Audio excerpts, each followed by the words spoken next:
acordo com dados recentes do Fórum Brasileiro de Segurança Pública, a cada 7 horas, uma mulher é vítima de feminicídio no Brasil. No ano de 2020, por exemplo, foram registrados mais de 1.300 casos. O perfil da maioria das vítimas é de mulheres com idade entre 18 e 44 anos, negras. E os autores dos feminicídios, em mais de 80% dos casos, foram os companheiros ou ex-companheiros.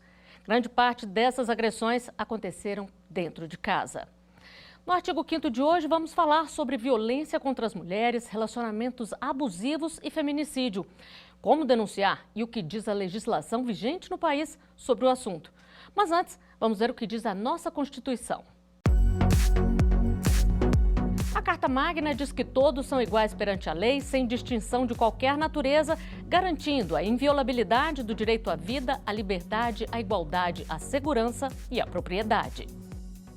Sobre o tema, eu converso agora com o advogado especialista em direito penal, Anderson Costa, e também com Lúcia Bessa, diretora de Gênero e do Fórum de Mulheres do Mercosul.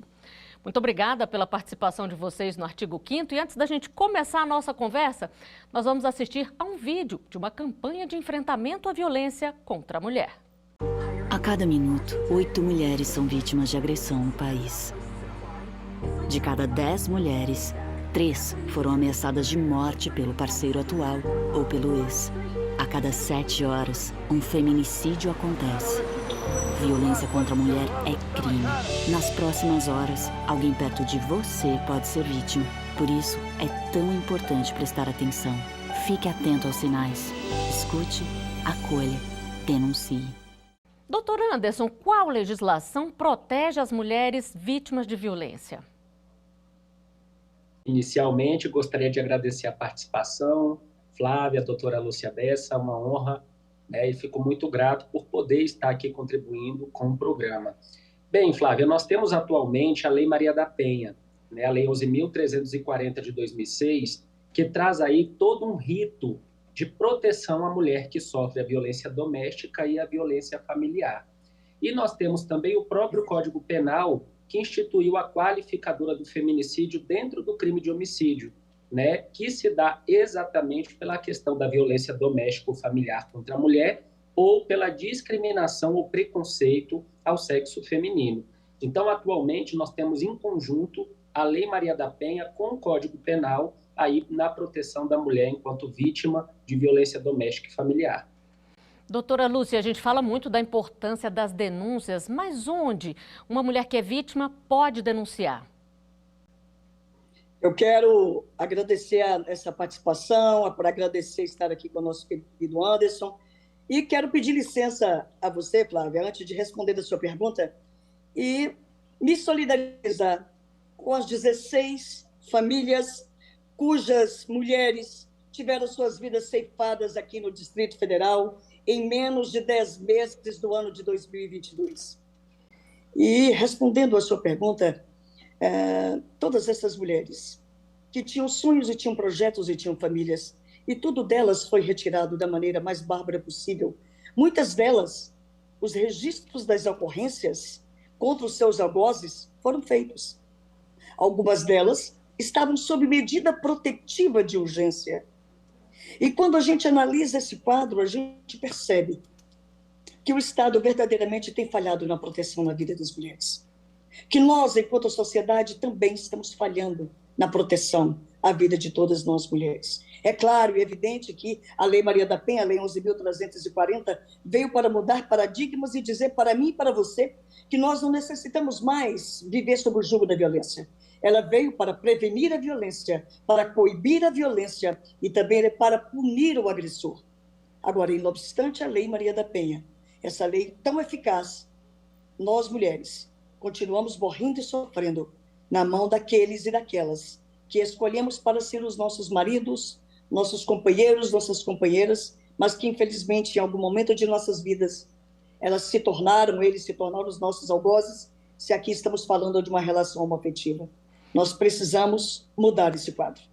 E onde denunciar, doutora Lúcia?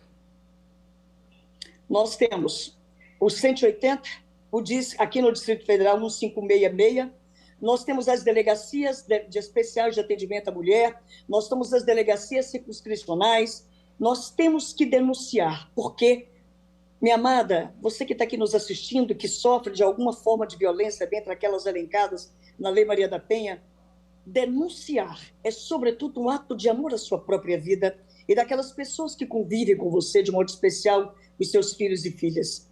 Mas também temos que analisar quando essa mulher não denuncia. E ela merece de nós e das autoridades vigentes um cuidado mais especial. Porque essa mulher que não denuncia, ela não denuncia porque gosta de viver na violência. Ela não denuncia por vários motivos. Um deles é quando ela não confia nos aparelhos e nos serviços que o Estado possui para livrá-la do ciclo da violência. Bom, e sobre isso, nós temos uma pergunta que a gente recebeu de telespectador. Vamos conferir aqui? Como denunciar o caso de violência contra a mulher, mesmo sem conhecendo a vítima? Doutor Anderson, um terceiro pode denunciar um caso se ele ficar sabendo ali que está acontecendo uma violência, se a mulher não for lá e denunciar? Bem, quando nós falamos em violência doméstica contra a mulher, a Lei Maria da Penha ela traz vários aspectos da violência. A violência ela pode ser patrimonial, ela pode ser sexual, ela pode ser a violência física, a agressão física, ela pode ser a agressão psicológica, como, por exemplo, uma ameaça. Quando a gente fala do ato mais extremo, que é a agressão física, nós encontrávamos uma dificuldade na própria legislação. O artigo 88 da Lei 9.099, ele determina que a lesão corporal de natureza leve depende de representação da vítima. E por essa razão a gente tinha aquele famoso ditado, em briga de marido e mulher ninguém mete a colher. Né? Então, o próprio Código de Processo Penal, ele determina que nesse tipo de ação, a vítima tem que representar contra o agressor. Se não houver a representação da vítima, o Estado fica de mãos atadas. Como o índice de violência física contra as mulheres passou a se tornar uma coisa muito cotidiana, muito rotineira e até alarmante, a ação nesse tipo de crime foi alterada pela própria Lei Maria da Penha, que no artigo 41 diz que não se aplica nos crimes que envolvem violência doméstica e familiar contra a mulher, a Lei 9.099. Então, vejam que hoje, quando uma mulher ela é agredida fisicamente, né, nós temos aí uma lesão corporal, ainda que de natureza leve, ou até mesmo vias de fato, empurrão, puxão de cabelo. Quando há esse tipo de violência corporal contra a integridade física da mulher, qualquer um pode chamar a polícia. Eis que a ação passou a ser pública incondicionada. Então, quando falamos em briga, em que a mulher está sendo evidentemente agredida fisicamente, na sua integridade física, sim, qualquer pessoa pode chamar a polícia, qualquer pessoa pode, inclusive, dar voz de prisão em flagrante ao agressor, caso possível. A lei permite. Ela não exige um ato heróico, mas ela permite que a pessoa dê voz de prisão, né? E se tiver outras pessoas para deter o agressor até a polícia chegar, a lei permite que socorra. Contudo, quando nós falamos em outros crimes, como, por exemplo, ameaça, quando a gente fala em stalker, né, que é o crime de perseguição, a própria lei diz que esses crimes dependem de representação. Então, depende, quando a vítima é ameaçada, que ela faça a representação, que ela externe o desejo dela de que o agente, de que o agressor seja realmente processado. Então, nesse tipo de crime, em que a própria lei condiciona a atuação do Estado à representação da vítima, um terceiro não pode interferir. Então, a lei ela avançou na questão da violência física, mas nos demais crimes ainda fica a cargo da vítima a decisão se ela quer ou não que o agressor seja, de fato, denunciado pelo Estado. E, além disso, a própria lei diz que, ainda que ela represente, ela tem o direito de se retratar, de desistir dessa representação, que a gente vê acontecer bastante aí quando tem o crime de ameaça, né? Quando a mulher está sofrendo o crime de coação psicológica, que é o crime de perseguição. Então, nesses casos, a gente vê muito a vítima ir lá e se retratar e retirar a representação que ela fez contra o agressor. Doutora Lúcia, quando há violência física é fácil caracterizar, mas nem sempre ela precisa acontecer, né? Tem a violência psicológica, patrimonial. O que caracteriza um relacionamento abusivo?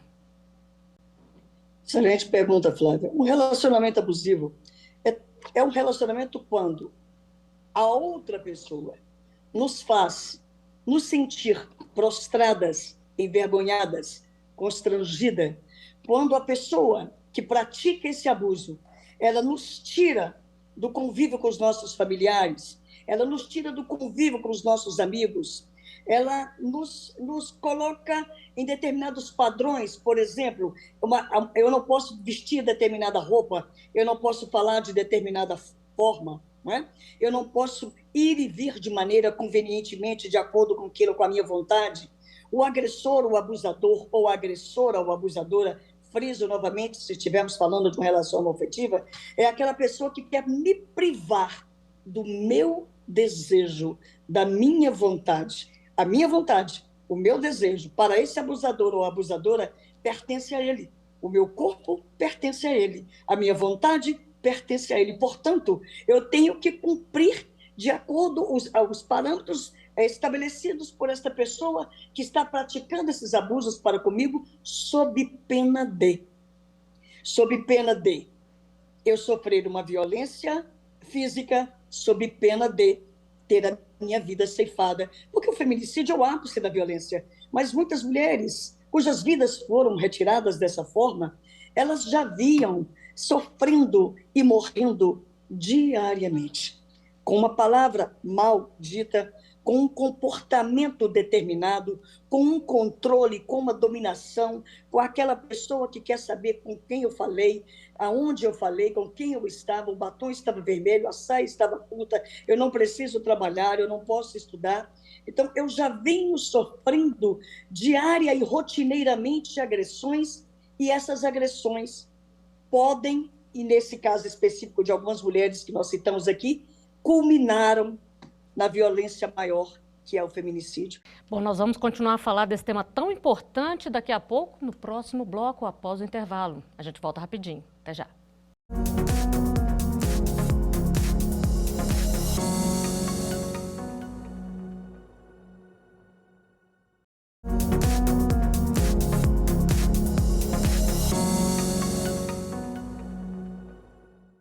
O artigo 5º está de volta, hoje falando sobre a violência contra as mulheres, relacionamentos abusivos e feminicídio.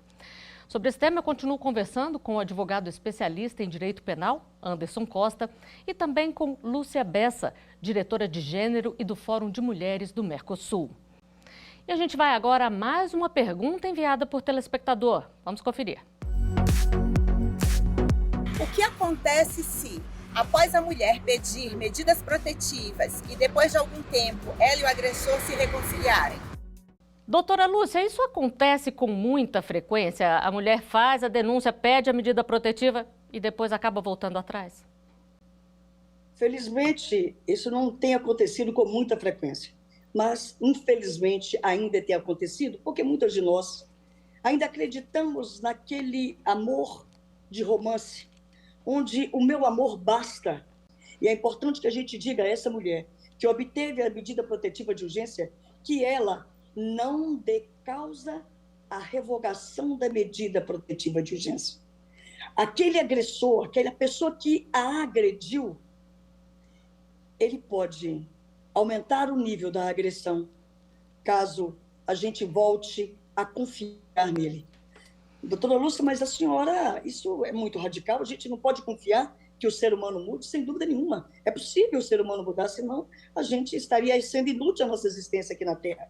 Mas é importante que a gente saiba que aquele homem ou aquela mulher que já tem um histórico de violência, nós temos que nos afastar dele. Doutor Anderson, e o que acontece com o agressor nesses casos? Ele continua respondendo todo o processo? Na verdade, as medidas protetivas, elas funcionam como uma espécie de cautelar, né? Então, nós temos um procedimento que é a resposta à medida protetiva, que corre anteriormente à propositura da denúncia.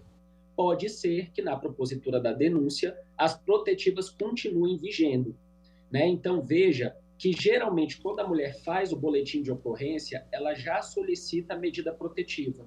Então, mesmo antes do agente responder pelo crime que vai ser imputado a ele, ele já tem a medida vigendo ali de não aproximação, de retirada do lar, né, de não se aproximar nem dela, nem dos filhos de qualquer familiar. Então, é muito comum que, a depender da medida, ela seja renovada. E essa renovação, ela pode, inclusive, ele pode ingressar numa ação penal, passar a respondê-la, tendo uma medida protetiva. E isso é tão importante que nós temos aí uma causa de aumento de pena lá no feminicídio, no parágrafo 7º do artigo 121, parágrafo 2º, que quando a gente mata a mulher em descumprimento de medida protetiva, o juiz pode aumentar a pena dele de 1/3 até metade da pena aplicada. Então, a protetiva, sim, ela pode funcionar como uma espécie de cautela pré-processual e uma própria cautela para proteger a vítima, proteger os filhos, proteger a própria família da vítima, quando o agressor está respondendo processo criminal. Então, é bem possível que, mesmo respondendo o processo, ele continue ali cumprindo a protetiva, caso ainda haja justificativa. Doutora Lúcia, e essa mulher, além da ajuda da polícia, das investigações, ela tem também um apoio psicológico? Minha querida, esse é o desejo de todas nós que sofremos violência, que nós tenhamos um Estado que seja diligente, um Estado que se preocupe com as nossas vidas, um Estado que assegure a nossa integridade, não só física, como também psicológica. Aqui no Distrito Federal, nós temos vários órgãos de proteção às mulheres, vinculados à Secretaria da Mulher e a outras secretarias, Secretaria de Justiça, aliás, Secretaria de Segurança Pública, e é importante que a gente fale que nós temos alguns centros de referência, o Centro Especializado de Atendimento à Mulher, nós temos 3 aqui no Distrito Federal, nós temos 9 núcleos de atendimento às famílias e aos autores de violência doméstica. Nesses espaços, nós temos ali um atendimento multidisciplinar, um atendimento psicossocial, mas ainda está muito aquém daquilo que nós mulheres necessitamos e desejamos. E em setembro de 2022, uma decisão do Tribunal de Justiça de Santa Catarina chamou atenção. Um homem foi condenado pela morte da esposa, ocorrida em 2013. O réu sabia que era soropositivo, não comunicou esse fato à esposa e manteve relações sexuais com ela sem preservativo, mesmo sabendo que poderia contaminá-la e, com isso, provocar a morte dela. Ele foi denunciado pelo Ministério Público do Estado pelo crime de homicídio e não por feminicídio, porque na época não havia sido aprovada ainda a lei que prevê essa qualificadora. Doutor Anderson, hoje esse entendimento seria diferente? Isso também caracteriza uma violência contra a mulher? Com certeza. Nós temos aí a prática de um crime e o feminicídio é uma circunstância, né? Nós temos ali parágrafo 2º-A do artigo 121, que diz que o feminicídio ele se dá pela violência familiar, né, e doméstica e também pela discriminação e preconceito à condição de mulher. Então, como ele, sabendo ter esse vírus e sabendo que a vítima estava numa situação de vulnerabilidade, ele contaminou a vítima e, pela notícia, inclusive impediu que ela buscasse fazer exames, que ela buscasse cuidar da própria saúde, isso, sem dúvida nenhuma, seria uma espécie de violência, né? Ele agiu ali, no mínimo, assumindo o risco de matar a própria esposa. Então, não há dúvidas que se, a partir do momento em que a qualificadora passa a integrar o Código Penal, ele responde por ela. Nós temos um princípio da anterioridade da lei penal, né? Não há crime sem lei anterior que o defina, nem pena sem prévia cominação legal. Então, observamos que os crimes graves, as qualificadoras graves, elas só podem ser imputadas ao agente a partir do momento em que o crime acontece. E já há previsão legal nesse sentido, né? O caso, por exemplo, que a gente pode fazer um paralelo, é o caso do menino Henri Borel, né? Assassinado pelo Jairinho, e a Monique, na forma comissiva por omissão, por não ter feito nada para proteger o filho, também passou a responder por homicídio. Observe que essa situação gerou uma nova qualificadora no crime de homicídio, que é matar a pessoa menor de 14 anos. Só que eles não vão pegar essa qualificadora, porque a época do fato ela não existia ainda. Então, da mesma forma, quando esse indivíduo praticou, né, essa conduta aí reprovável, essa conduta aí abjeta, nós não tínhamos ainda a qualificadora do feminicídio. Então, só a partir do momento em que a lei passou a integrar o Código Penal é que tem aplicabilidade dali para frente. Então, não há possibilidade de retroagir o ato e pegar algo que aconteceu há mais de 10 anos. né? Então, ele realmente não poderia responder por essa qualificadora. Mas, certamente, se isso acontecesse nos dias atuais, o Ministério Público incluiria isso na denúncia. E para explorarmos melhor esse tema, vamos a mais uma pergunta de telespectador. O que diz a lei do feminicídio? Doutora Lúcia, de que forma essa lei agrava aí a punição para os agressores? A Lei 13.104, né, de 2015, conhecida como a Lei do Feminicídio, essa lei, ela estabelece que, quando há uma circunstância qualificadora do crime hediondo, essa lei, essa pena aumenta de 6 a 20 anos, que era a pena de homicídio, para de 12 a 30 anos. Então, há um aumento de pena considerável quando a mulher é acometida de feminicídio. Então, o agressor ou a agressora, ele tem esse aumento de pena em face dessa qualificadora, quando há menosprezo ou discriminação à condição de mulher da vítima, que é o feminicídio. Doutor Anderson, e qual a importância da lei do feminicídio no combate à violência contra a mulher? A incidência da qualificadora do feminicídio no parágrafo 2º do artigo 121, com certeza é um avanço, né? Até então, nós tínhamos aí diversas situações grotescas, como, por exemplo, o marido podia matar a esposa por conta de um adultério ou até mesmo por conta de um pedido de divórcio e sustentar aí, inclusive, uma legítima defesa da honra. O STF, a partir do ano passado, declarou que isso é inconstitucional, né? E fundamentou essa inconstitucionalidade fazendo aí um paralelo com o feminicídio. Se hoje nós temos aí toda uma movimentação da sociedade civil, de juristas, de operadores do direito, para fundamentar cada vez mais a possibilidade de repelir esse tipo de agressão, é inadmissível que na sociedade que nós temos hoje se possa falar em legítima defesa da honra de uma mulher que não quis mais ficar casada. É inadmissível falar que essa mulher pode ser morta para lavar a honra daquele homem ou daquela mulher com sangue.